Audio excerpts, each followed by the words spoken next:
ముఖ్యంగా ఐజీ ప్రభాకర్ రావు గారు మీరు రిటైర్ అయిపోయినారు. అన్యాయంగా అక్రమంగా ఇంటెలిజెన్స్ ఐజీ ప్రభాకర్ రావు గారిని తిరిగి ఎస్ఐబి ఇంటెలిజెన్స్కు ప్రత్యేకమైన జీవో ఇచ్చి 4 ఏళ్ళు అంటే అసలు అన్లిమిటెడ్గా ఎంతకాలమైన కేసీఆర్ ఉన్నంతకాలం ఐజీగా ఉండొచ్చు అని ఆయనను పెట్టారు. ప్రభాకర్ రావు గారు మీరు గుర్తుపెట్టుకోండి, ఇవాళ మీరు హ్యాకర్స్ని తీసుకొచ్చి అన్యాయంగా మా కార్యకర్తల నాయకుల ఫోన్లు ట్యాపింగ్ చేసి ఇవాళ ఎవరు ఎక్కడికి పోతుండ్రో, ఏ కార్యకర్తలు ఏ నాయకులు ఏ సభలకు సమావేశాలకు పోతుండ్రో వాళ్ళ ఫోన్లు దొంగతనంగా విని వాళ్ళని అరెస్ట్ చేసే కార్యక్రమాన్ని నువ్వు చేస్తున్నావు. నువ్వు అనుకుంటుండొచ్చు కేసీఆర్ ఉన్నాడని. ఎంతకాలం ఉంటాడో కేసీఆర్ నువ్వు గుర్తుపెట్టుకో. ఇక ఉండేది కేసీఆర్ 2 ఏళ్ళే. వచ్చే రాజ్యం సోనియమ్మ రాజ్యం, వచ్చే రాజ్యం వచ్చే రాజ్యం వచ్చే రాజ్యం వచ్చే రాజ్యం వచ్చే రాజ్యం వచ్చే రాజ్యం కాంగ్రెస్ పార్టీ కార్యకర్తల రాజ్యం. నేను ఇవాళ వేదిక మీద నుంచి చెప్తున్నా, రాబోయే రాజ్యం కాంగ్రెస్ పార్టీ కార్యకర్తల రాజ్యం.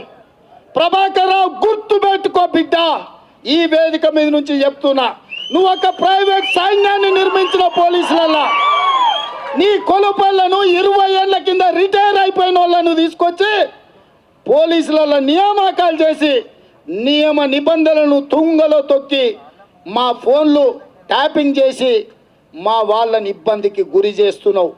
నువ్వు రాసుకో, నువ్వు నౌకరి వదిలి ఇంటికి పోయినా నిన్ను ఇంట్లో నుంచి ఇదే పోలీసుల చేత, పోలీసులు ఐపీఎస్లు కాదు హోమ్ గార్డ్లను నీ ఇంటికి పంపించి నీ చొక్కా బట్టి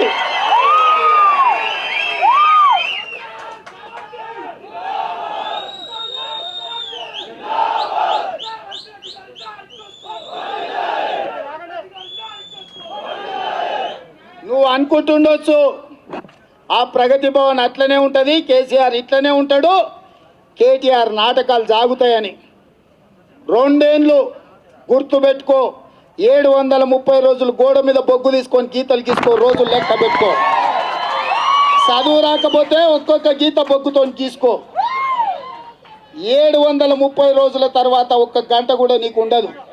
నువ్వెక్కడ దాచుకుంటావో, నీ వస్తాది ఎక్కడ దాచుకుంటాడో, ఏ దేశానికి పారిపోతారో, ఏ దేశంలో పాస్పోర్ట్లు తెచ్చుకుంటారో. నిన్న మన కేసీఆర్ బంధువులు ఈ దేశం పాస్పోర్ట్లు సరెండర్ చేసి ఇతర దేశాల పాస్పోర్ట్లు తీసుకుంటున్నారు. మదన్న మీరు దృష్టి పెట్టాలి. కేసీఆర్ చుట్టాలు భారతదేశం పాస్పోర్ట్ ఉంటే నియంత్రణ ఉంటుందని చెప్పి చుట్టాలు పక్క దేశాల పాస్పోర్ట్లు తెచ్చుకుంటారు.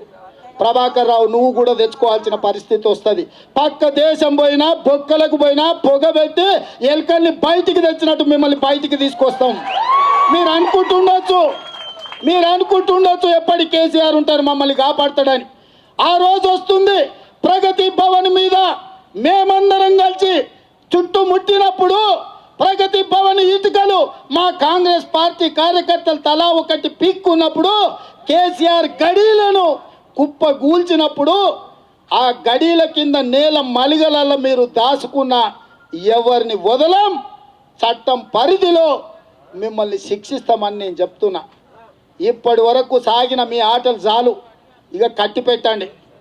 ఇవాళ మనమందరం ప్రజాస్వామ్యయుతంగా ప్రజల తరఫున పెంచిన ధరలకు నిరసనగా పేద ప్రజలకు అండగా గవర్నర్ గారికి వినతి పత్రం ఇస్తామన్నాం.